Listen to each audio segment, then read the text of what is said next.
శ్రీమాత్రే నమః. అమ్మ బిడ్డలందరికీ వరలక్ష్మి వ్రతం శ్రావణ శుక్రవారం శుభాకాంక్షలండి. ఈరోజు ప్రతి ఒక్కరు కూడా అమ్మవారి పూజను అత్యంత వైభవంగా జరుపుకున్నారని నేను కూడా అనుకుంటూ ఉన్నాను. ఈరోజు ఈ కథ వినడం మరింత అమ్మవారికి దగ్గర చేసి అమ్మవారి ఆశీస్సులు మనందరికీ కలగాలని మనస్ఫూర్తిగా కోరుకుంటూ ఈ కథను గురించి మనం తెలుసుకుందామండి. నిజంగా ఈరోజు అష్టైశ్వర్యాలు మనందరికీ కలగాలంటే తప్పకుండా చివరి వరకు ఈ వీడియోని ఎక్కడ స్కిప్ చేయకుండా చూడండి ఫ్రెండ్స్. కైలాస పర్వత శిఖరం మీద ఒక వెలుగు నిండినటువంటి ప్రశాంతత అలముకుంది. చుట్టూ కూడా ఆ కైలాస పర్వత శిఖరం అత్యద్భుతమైనటువంటి పుష్పాలు, అశోక వృక్షాలు, సురపున్న చెట్లు అవన్నీ కూడా గాలికి కదులుతూ ఉన్నాయి. ఆ దివ్య వనంలోకి కల్పవృక్షం నీడన కుబేరుడు, వరుణుడు, ఇంద్రుడు వంటి దిక్పాలకులు, నారదుడు, అగస్త్యుడు, వాల్మీకి, పరాశరుడు మొదలగు మహర్షులు వారంతా కూడా కొలువు తీరి ఉన్నారు. ఇక ఆ దృశ్యం మధ్యలో రత్నకచిక సింహాసనం మీద మహర్షులు మధ్యలో ఆసీనుడైనటువంటి పరమేశ్వరుని చూస్తూ ఆ క్షణమే పార్వతీదేవి యొక్క మనసులో ఒక కుతూహలం మొలకెత్తుతుంది. భక్తితో నిండిన కళ్ళతో ఆమె పరమశివుని వైపు తిరిగి, నాదా, మీరు సమస్త లోకాలన్నింటినీ కంటికి రెప్పలాగా కాపాడుకుంటూ ఉంటారు. ప్రతి జీవి పట్ల కరుణ చూపుతూ ఉంటారు. అటువంటి మీరు లోక కళ్యాణం కోసం ఒక పవిత్రమైనటువంటి రహస్యమైనటువంటి వ్రతాన్ని నాకు తెలియజేయండి స్వామి అని కోరుతుంది. ఇక పరమేశ్వరుడు చిరునవ్వుతో బదులిస్తారు, దేవి, వ్రతాలు ఉన్న వాటన్నింటిలోకి అత్యంత శ్రేష్టమైనది ఒకటి ఉంది. అది సమస్త సంపదలకు అలవాలం, సంతాన సౌభాగ్యాన్ని శీఘ్రంగా ప్రసాదిస్తుంది. దాని పేరు వరలక్ష్మి వ్రతం. శ్రావణ మాసంలో పౌర్ణమికి ముందు వచ్చే శుక్రవారం రోజున దీన్ని ఆచరించాలి. ఈ వ్రతం చేసినటువంటి స్త్రీకి కలిగే పుణ్యఫలం గురించి చెప్తాను విను. ఇక పార్వతీదేవి కుతూహలం, స్త్రీకి కలిగే పుణ్యఫలం మరింత పెరుగుతుంది. నాదా, అసలు ఈ వ్రతాన్ని ఎలా ఆచరించాలి? ఏ దేవతను ఆరాధించాలి? అసలు ఈ వరలక్ష్మీదేవిని ఇంతకు ముందు ఎవరైనా పూజించి ఫలితాన్ని పొందారా అని అడుగుతుంది. అప్పుడు ఆ పరమేశ్వరుడు ఈ కథను ఇలా వివరించడం మొదలు పెడతారు. అప్పుడు ఈ కథను సూత మహాముని, సౌనకాది మునులకు వినిపిస్తారు. అప్పుడే ఈ కథను సావధానంగా మీరు కూడా వింటే మనకు మంచి జరుగుతుంది. మగధ దేశంలోనండి మనకు కొండనాపురము అనే అందమైన పట్టణం ఉండేదంట. ఆ ఊర్లో చారుమతి అనే బ్రాహ్మణ స్త్రీ ఉండేది. ఆమెకు భర్తే ప్రత్యక్ష దైవం. ప్రతిరోజు తెల్లవారుజామునే మెలుకుని ఆమె స్నానం అది ముగించుకుని పువ్వులతో భర్తను పూజించడం ఆమె దినచర్య అన్నమాట. ఇక ఆ తరువాత అత్తమామలను ప్రేమగా సేవించుకుంటూ చుట్టుపక్కల వారిని ఆప్యాయంగా వాళ్ళతో మెలుగుతూ నిండైన జీవితాన్ని గడుపుతూ ఉండేది. అలా రోజులు గడుస్తూ ఉంటాయి. ఒకరోజు రాత్రి చారుమతికి ఒక అత్యద్భుతమైనటువంటి కల వస్తుంది. కలలో ఒక దివ్య కాంతి మెల్లగా ఆకారాన్ని దాల్చి సాక్షాత్తు వరలక్ష్మీదేవిగా ఆమె ముందు నిలిచింది. అమ్మా, నేను వరలక్ష్మీదేవిని, నీ నిష్కల్మషమైనటువంటి భక్తికి మెచ్చి నీ ముందు ప్రత్యక్షమయ్యాను. శ్రావణ శుక్ల పక్ష పౌర్ణమికి ముందు వచ్చే శుక్రవారం రోజున నన్ను నీవు భక్తి శ్రద్ధలతో పూజిస్తే నీ సకల కోరికలు నెరవేరుతాయి అని పలుకుతుంది. ఇక ఆ క్షణమే ఆ చారుమతి హృదయం ఆనందంతో నిండిపోతుంది.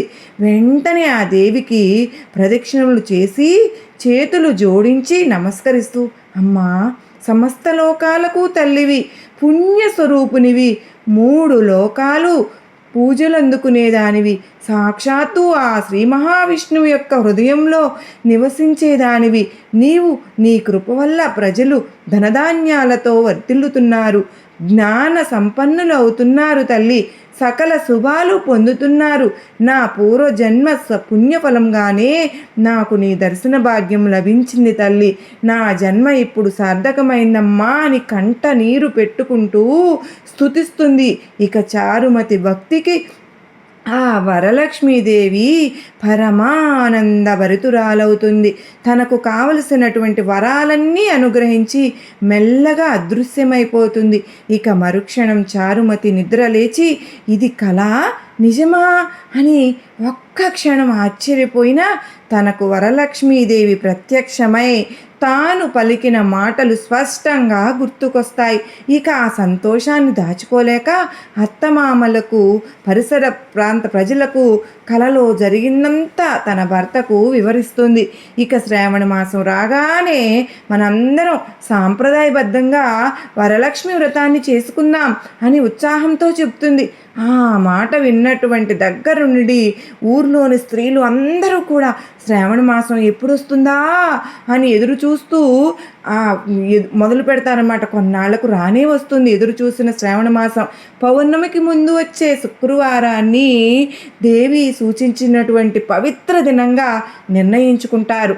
ఇక ఆ రోజు తెల్లవారుజామున నిద్రలేచి స్నానాలు ముగించుకుని కొత్త వస్త్రాలు ధరించుకుంటారు. పూజ గదిలో ఒక పీట మీద దాని మీద బియ్యాన్ని పోసి కలశాన్ని ప్రతిష్ఠించి వరలక్ష్మీదేవిని భక్తిగా ఆవాహన చేసుకుంటారు. ఇక సాయంత్రం వేళ చారుమతితోటి స్త్రీలతో కలిసి పద్మాసనే భక్తిగా సర్వలోక పూజినే నారాయణ ప్రియే దేవి సుప్రీత భవ సర్వదా అని ధ్యానించుకుంటూ ఎంతో భక్తిగా దేవిని మనఃపూర్వకంగా ఆవాహనం చేసుకుని షోడశోపచార పూజలు శాస్త్రోక్తంగా పూర్తి చేసుకుని 9 పేటలు ఉన్న తోరణాన్ని తయారు చేసుకుని అమ్మవారికి నైవేద్యాన్ని సమర్పించి ప్రదక్షిణలు చేయడం మొదలు పెడతారు. ఇక చూడండి, మొదటి ప్రదక్షిణ పూర్తి కాగానే ఒక వింత శబ్దం వినిపిస్తుంది. గల్లు గల్లుమని ఆశ్చర్యంతో స్త్రీలందరూ కూడా తమ కాళ్ళ వైపుగా చూసుకుంటారు. ఈ ఆశ్చర్యం, ఎంత ఆశ్చర్యం! మా పాదాలకు అప్పటికప్పుడు అందమైన గజ్జలు ప్రత్యక్షమయ్యాయేంటి? ఇది వరలక్ష్మీదేవి యొక్క కరుణా కటాక్షమైన కరుణాని గ్రహించి చారుమతితో సహా అందరూ పరవశించిపోయి ఇక రెండో ప్రదక్షిణ పూర్తయ్యేసరికి వారి చేతికి నవరత్నాలు పొదికినటువంటి బంగారు ఆభరణాలు అలంకృతమవుతాయి. ఇక మూడో ప్రదక్షిణతో వారు సర్వాభరణ భూషితులై మెరిసిపోతూ ఉంటారు. ఇక చారుమతి ఇల్లంతా కూడా అకస్మాత్తుగా బంగారంతో, రాధ గజ దురగ వాహనాలతో, అష్టైశ్వర్యాలతో నిండిపోతుంది. ఇక వ్రతంలో పాల్గొన్నటువంటి స్త్రీలను ఇళ్లకు తీసుకువెళ్లేందుకు గుర్రాలు, ఏనుగులు, రథాలు వచ్చి చారుమతి ఇంటి ముందు వేచి ఉంటారు. ఈ వ్రతం శాస్త్ర ప్రకారం చేయించిన బ్రాహ్మణోత్తమం ఉంటుంది. ఈ పుష్పాలతో సత్కరిస్తారు. దక్షిణ తాంబూలాలతో పాటు 12 రకాల భక్ష్యాలతో వాయినమిచ్చి ఆ బ్రాహ్మణుని ఆశీర్వాదాన్ని పొందుతారు. దీనికి నివేదించినటువంటి పిండి వంటల్లో బంధుమిత్రులతో కలిసి సంతోషంగా భుజించి ఎవరి వాహనాల్లో వారు ఇళ్లకు వెళ్ళిపోయారు. ఇక ఆ రోజు నుంచి కూడా చారుమతితో పాటు ఆ ఊరిలోని స్త్రీలందరూ కూడా ప్రతి సంవత్సరం భక్తి శ్రద్ధలతో ఆ అమ్మవారిని వరలక్ష్మి మహాదేవిని పూజించుకుంటూ సకల సంపదలతో సంతోషాలతో జీవించారు. ఈ ఆచరించిన కథను చదివి కూడా విన్నా కూడా ఈ వ్రతం అనేది కులమతాలకు అతీతంగా అందరూ చక్కగా ఈ వ్రతాన్ని ఆచరించవచ్చండి అని పార్వతీదేవుడే స్వయంగా పార్వతీదేవికి పరమేశ్వరుడు ఉపదేశించారు, చెప్పారు.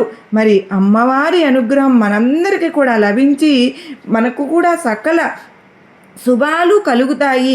సర్వరోగ నివారిణి, సకల రుణాలు కూడా మనకు తొలగించి అమ్మవారు వరలక్ష్మి మహాదేవి సర్వత్రా మనకు రక్షణ కలిగించేదిగా ఉంటుంది అని సాక్షాత్తు పరమేశ్వరుడే పార్వతీదేవికి చెప్పబడింది.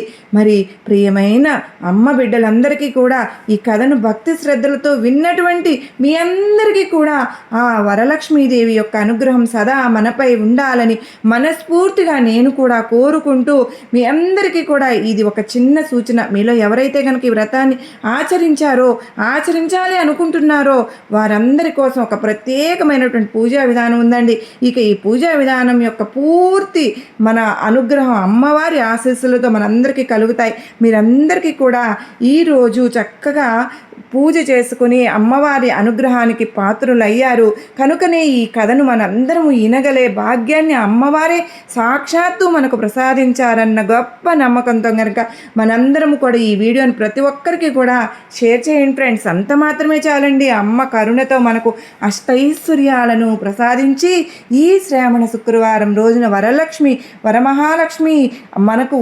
మహావరాలను కురిపించాలని మీ అందరి తరపున కూడా నేను మన అమ్మ సన్నది ఛానల్ తరపున ప్రతి ఒక్కరిని తరపున కూడా మన కుటుంబాలందరికీ కూడా అమ్మవారి ఆశీస్సులు కలగాలని మనస్ఫూర్తిగా కోరుకుంటూ సర్వే జనా సుఖినో భవంతు. శ్రీమాత్రే నమః.